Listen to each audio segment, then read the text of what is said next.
प्रिय साधक साधिकाओं नमस्कार। जब ऑटोमेटिक क्रियाएं होने लगे तो समझ लेना कुंडलिनी जागरण होने वाला है। कुंडलिनी जागरण के दौरान कई प्रकार की आंतरिक व बाहरी परिवर्तन होते हैं जिन्हें साधक अनुभव करते हैं। जब कुंडलिनी जागरण होने लगता है तब शरीर और मन में कुछ ऑटोमेटिक स्वाभाविक क्रियाएं होने लगती है जिन्हें योग व आध्यात्मिक मार्गदर्शन संकेत समझते हैं। कुंडलिनी शक्ति सक्रिय हो रही है, ऑटोमेटिक क्रियाएं होने लगती है। मैं रेकी ग्रैंड मास्टर विकास बिहानिया पिछले 30 वर्षों से लगातार इसी क्षेत्र में कार्यरत हूँ। शरीर में ऊर्जा का प्रवाह रीढ़ की हड्डी के आधार से लेकर सिर के शीर्ष तक एक तीव्र ऊर्जा का अनुभव होने लगता है।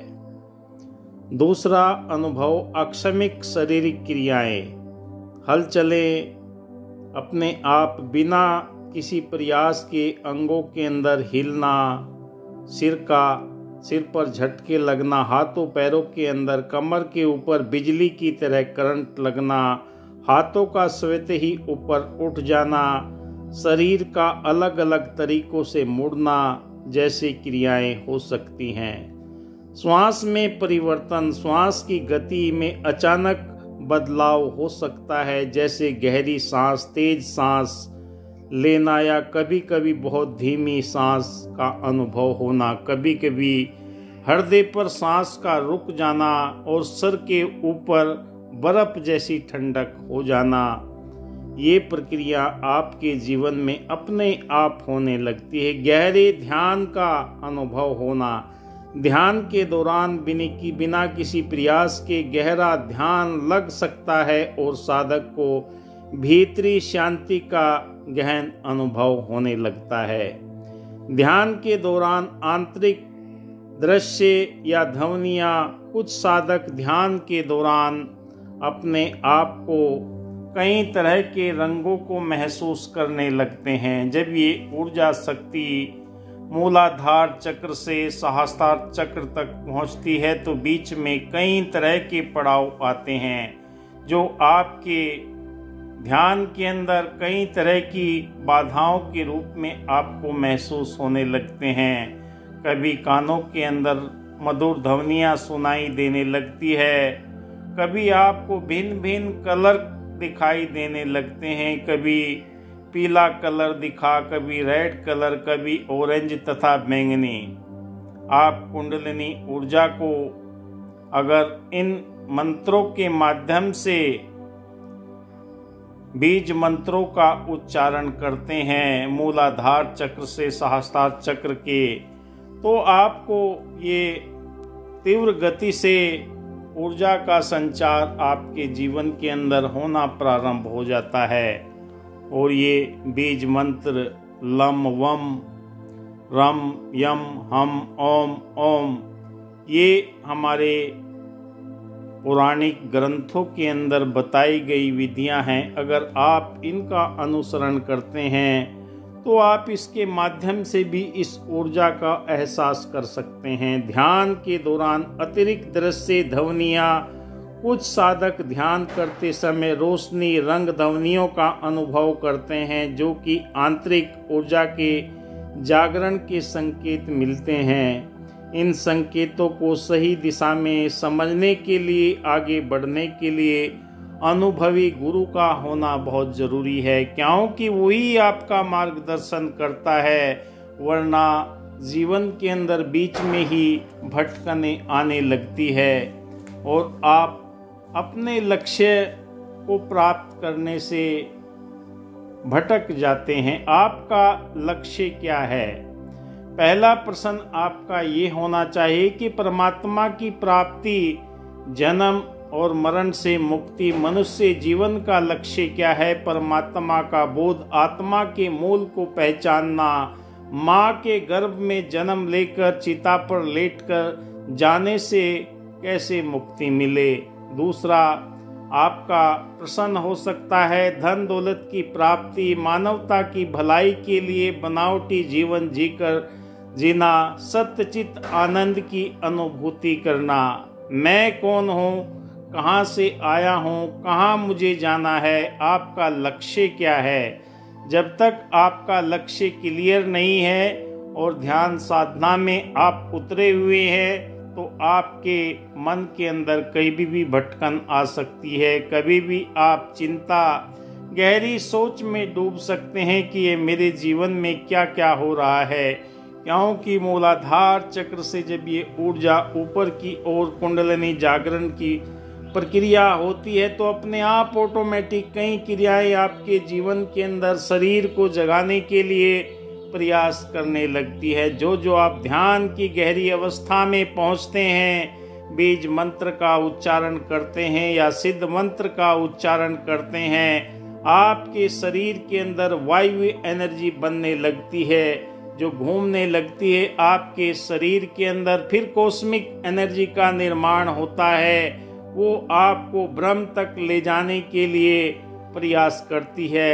हमारे शरीर में 5 तत्व हैं, छठी जल पावक गगन समीरा, छठी इसके अंदर आत्मा है और आत्मा का मूल परमात्मा है। परमात्मा को जानने के लिए सबसे पहले अपने मूल की पहचान करने के लिए आपको स्वयं समर्पण करना पड़ेगा। जो आप समर्पण भाव से अपने आप को इस पारब्रह्म परमात्मा के चरणों में अर्पित करते हैं तो आपको अपने लक्ष्य नजर आने लगते हैं, क्योंकि आपका लक्ष्य क्या है और उस लक्ष्य पर जब आप फोकस करते हैं तो आप विजय की तरफ पहुंचते हैं। ये तैयारी होना आपका बहुत ज़रूरी है। आपने लक्ष्य तो बना लिया और आपने फोकस भी कर लिया कि मुझे ब्रह्म तक पहुंचना है, मेरे जीवन का अंतिम और मूल लक्ष्य परमात्मा तक पहुंचना है, तो आप शरीर रूपी धनुष के ऊपर मृत्युंजय चढ़ाकर आप विजय की ओर बढ़ने लगते हैं। वही आपके जीवन को मुकाम तक पहुंचाता है और आपको विजय श्री मिलती है। यही मनुष्य जीवन का अंतिम और प्रथम लक्ष्य है। अब आता है दास्य भाव।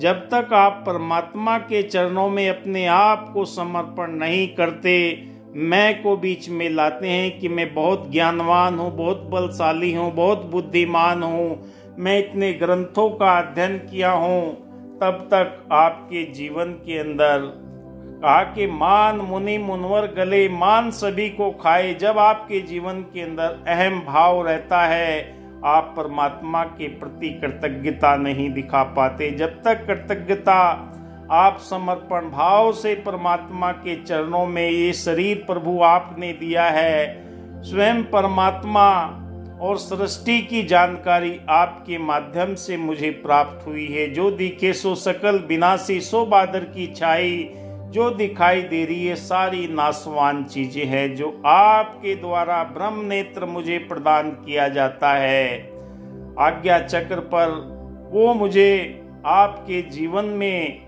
अपनाने के लिए प्रेरित करता है। दास से भाव होकर जब आप समर्पित हो जाते हैं पूर्ण रूप से परमात्मा के, प्रभु ये तन भी तेरा है, मन भी तेरा है, धन भी तेरा है, मेरा मुझ में कुछ नहीं, सब कुछ है तेरा, जब ये भाव मन के अंदर जन्म लेते हैं तब आप परमात्मा की शरणागत होकर अपने आप को इसके अंदर विलीन कर लेते हैं। तब आपके शरीर के अंदर, आपके मन के अंदर, भावनाओं के अंदर कभी ये बोध नहीं रहता है कि मैं ही हूँ सब कुछ।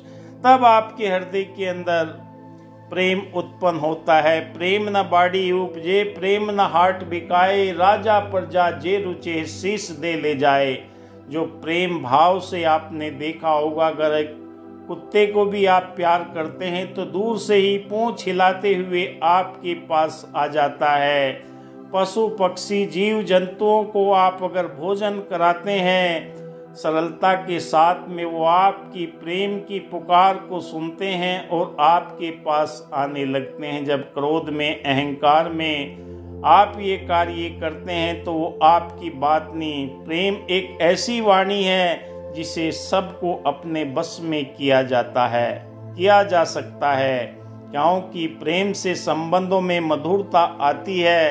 हर कोई अपने आप को ये चाहता है कि कोई मेरे से प्रेम से बात करे। कितने भी कोई भी प्रसंग हो, प्रेम के माध्यम से, प्रेम एक ऐसा धागा है बिना डोर के खींचे चले आते हैं। भगवान श्री कृष्ण जी का उदाहरण आता है कि जब वो बांसुरी बजाते थे, सारी गोपिकाएं, गायें, जितने भी पशु पक्षी थे उनके पास में दौड़े चले आते हैं। तो प्रेम की भावना जीवन के अंदर मधुरता लेकर आती है। अब आती है तीसरी बात सुचिता की। इंद्रियों का निग्रह, यानी कि आपकी इंद्रियों को ऊपर निग्रह हो जाता है। लालसा, इच्छा, कामना मन के अंदर कुछ नहीं रहती, क्योंकि जब मन के अंदर ये भावना रहती है तो जीवन के अंदर ये सुचिता की अवस्था आती है। इंद्रियों के अंदर लोभ की, लालच की भावना समाप्त हो जाती है। प्रभु परमात्मा के प्रति आपके मन के अंदर ये भावना जागृत होती है। ये लोभ, लालच जो हमारे शरीर के अंदर 10 इंद्रियां है, काम, क्रोध, लोभ, मोह, अहंकार, ये सारी की सारी भावनाएं मिटती चली जाती है, क्योंकि आप परम पूर्ण परमात्मा के समक्ष अपने सांसों की डोर उसके साथ में जोड़ रहे हैं। तो आपके जीवन के अंदर ये भाव पैदा हो जाते हैं, ये किस चीज़ के लिए लालसा करूं, किस चीज़ के लिए मैं ये काम ना करूं, सारा यहीं पर मिटने वाला है, कोई साथ में जाने वाली चीज़ें नहीं है। तो आपके जीवन के अंदर ये सुचिता उत्पन्न होती है। जो जो डूबे श्याम रंग तो उज्जवल होए, जो जो आप परब्रह्म परमात्मा के इस रंग के अंदर डूबते चले जाते हैं, आप अंदर बाहर से एकमिक होते चले जाते हैं और आपका स्वभाव परिवर्तित होने लगता है। दया के, करुणा के, प्रेम के, नम्रता के, मिलवर्तन के, भाईचारे के दिव्य गुण आपके जीवन के अंदर फलीभूत होते हुए चले जाते हैं।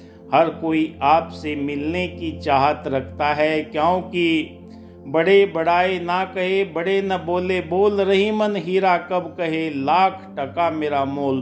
दूसरा ही मोल लगाता है आपकी वाणी की, आपके शब्दों का जो उच्चारण है, विचार है, वो आपके जीवन के अंदर सुचिता लेकर आता है और आप अपने कर्मों के अंदर ये परिवर्तन करना प्रारंभ कर देते हैं। प्रभु परमात्मा के प्रति समर्पण भाव से जब आपके मन के अंदर ये जिज्ञासा पैदा हो जाती है तो आपका हृदय परिवर्तन होने लगता है। अब चौथी बात आती है आत्मज्ञान। आत्मज्ञान के बिगैर बोध परमात्मा का हो ही नहीं सकता। मन के अंदर उठने वाले प्रश्न, मैं कौन हूँ, कहाँ से आया हूँ, कहाँ मुझे जाना है, मेरे जीवन का लक्ष्य क्या है, जब आपकी अंतर चेतना जागृत हो जाती है तो आपको आत्मज्ञान का अनुभव होने लगता है कि परमात्मा ने मुझे संसार के अंदर मनुष्य देह में भेजा है। बड़े भाग मानुष तन पावा, सुर दुर्लभ सब ग्रंथन गावा। ग्रंथों के अंदर प्रमाण मिलते हैं कि इंसान ही एक ऐसा संसार के अंदर श्रेष्ठ प्राणी है जो अपने आत्मज्ञान को जागृत करके ब्रह्म परमात्मा तक पहुंच सकता है। जीव जंतु, घोड़ा, पक्षी ये परमात्मा की प्राप्ति नहीं कर सकते, क्योंकि वो भोग योनि में जीवन गुजारते हैं। मनुष्य योनि कर्म योनि है, जो कर्म के माध्यम से आत्मज्ञान हासिल करके अपने असली लोक तक पहुंचने के लिए मनुष्य योनि का सदुपयोग करके इस ब्रह्म के रहस्य को जान सकता है। और जब ये रहस्य जीवन के अंदर प्रकट होने लगता है तो अपने आप ही आपकी अंतर चेतना आपको सही दिशा प्रदान करना प्रारंभ कर देती है, क्योंकि आत्मज्ञान से बढ़कर कोई दूसरा ज्ञान नहीं है जो आपके जीवन के अंदर परिवर्तन कर सकता है। जब तक आप समर्पण भाव से प्रभु परमात्मा के प्रति समर्पित नहीं होते तो आपके अंदर ये अंतर चेतना जागृत नहीं होती, उसके बाद में आती है मस्ती और आनंद। जो इस प्रभु परमात्मा को जान लेता है, उनके जीवन के अंदर कहा कि नाम खुमारी चढ़ी रहे दिन रात। कोई अस्त होने लगता है, कोई मस्त होने लगना है, कोई पागल सा लगता है, कोई खोया सा लगता है, कोई जागा सा लगता है। जब ये नाम की मस्ती आ जाती है तो जीवन के अंदर सारे के सारे भाव समाप्त हो जाते। हर पल आनंद की अवस्था में 24 घंटे साधक रहता है, क्योंकि नाम रूपी मस्ती उसके जीवन के अंदर छा जाती है। और जब ये मस्ती आनंद के रूप में महसूस होने लगती है तो संसार में आने का प्रयोजन मिल जाता है कि परमात्मा ने मुझे संसार के अंदर भेजा है, खुशियां मनाने के लिए भेजा है। और जब जीवन के अंदर सत्य आ जाता है, इतना बड़ा सत्य कि मैं ब्रह्म का अंश हूँ, मैं पूर्ण हूँ और मैं परमात्मा की संतान हूँ। जब ये सत्य का बोध हो जाता है, मन के अंदर से बेईमानी, ईमानदारी का प्रदर्शन करने की भावना समाप्त हो जाती है। अंदर बाहर से एकमिक होके सत्यचित आनंद का अनुभव करने लगता है, क्योंकि परमात्मा सदा कायम रहने वाला है, एक रस है और सब जगह हाजिर नाजिर रहता है। पर ये जब जीवन के अंदर सत्य का बोध हो जाता है, संसार के अंदर जो प्रकृति दिखाई दे रही है सारी नासवान है। सूरज, चांद, सितारे, जीव, वायु, आकाश, धरती, जल, अग्नि, ये सारे नासवान हैं। अजर अमर अविनाशी परम पिता परमात्मा है। जब ये सत्य का बोध हमारे जीवन के अंदर होने लगता है, तब हमें ये एहसास होता है कि वाकई संसार में आने का मेरा मनोरथ पूरा हो गया। 84 लाख योनियां पार करने के बाद में मैं इस श्रेष्ठ योनि के अंदर आया हूँ। मेरे जीवन के अंदर ये ज्ञान की, भक्ति की जो लहर आपने दी है, उसके उपरांत हमारा 7वां पॉइंट आता है साक्षात्कार का। क्योंकि जब ऊर्जा कुंडलिनी शक्ति मूलाधार से ईड़ा पिंगला से होते हुए सहस्त्रार चक्र पर पहुंचती है, जो अंतिम और आखिरी लक्ष्य है, ब्रह्म के साथ में मिलने के लिए 10वां द्वार हमारा खुल जाता है, तब हमारे जीवन के अंदर कुछ और शेष बाकी नहीं रहता। क्योंकि आना जाना समाप्त हो जाता है, आने जाने का चक्र समाप्त हो जाता है। जीते जी जो इस पार ब्रह्म परमात्मा की पहचान कर लेता है, मनुष्य योनि में आने का जो प्रयोजन है वो समाप्त हो जाता है। जिसने जीते जी परमात्मा के साक्षात्कार कर लिए, अपने मूल के साथ में मिल लिया, उसे बार बार जन्म और मृत्यु का भय उसका समाप्त हो जाता है। एक ही एहसास रहता है, हर रोज अपनी साधना के माध्यम से, समाधि के माध्यम से, सुमरन और जप के माध्यम से, ध्यान मुद्रा के माध्यम से वो हर रोज मरता है। क्योंकि ध्यान समाधि के अंदर अपने आप को मिटाता चला जाता है और निरंतर पारब्रह्म परमात्मा के साथ में नाता जोड़कर इस संसार के अंदर वो अपने जीवन के लक्ष्य को हासिल करके ऐसा आत्मविश्वास पाता है कि उसके जीवन के अंदर सच्चाई का एहसास होने लगता है। ये शरीर मेरा नासवान है, अजर अमर अविनाशी पारब्रह्म परमात्मा है, जिसके साथ में मैंने लो लगाई है, जिसके साथ में मेरा नाता जुड़ गया। अपने आत्मविश्वास के माध्यम से हजारों लाखों लोगों के समक्ष अपनी बात को रखता है। ऋषि मुनि तपस्वी इसी का सहारा लेकर इंसान को जीवन जीने की प्रेरणा देते हैं। हे इंसान, गफलत की नींद से जागकर कि सच्चाई के रहस्य की तो पहचान कर।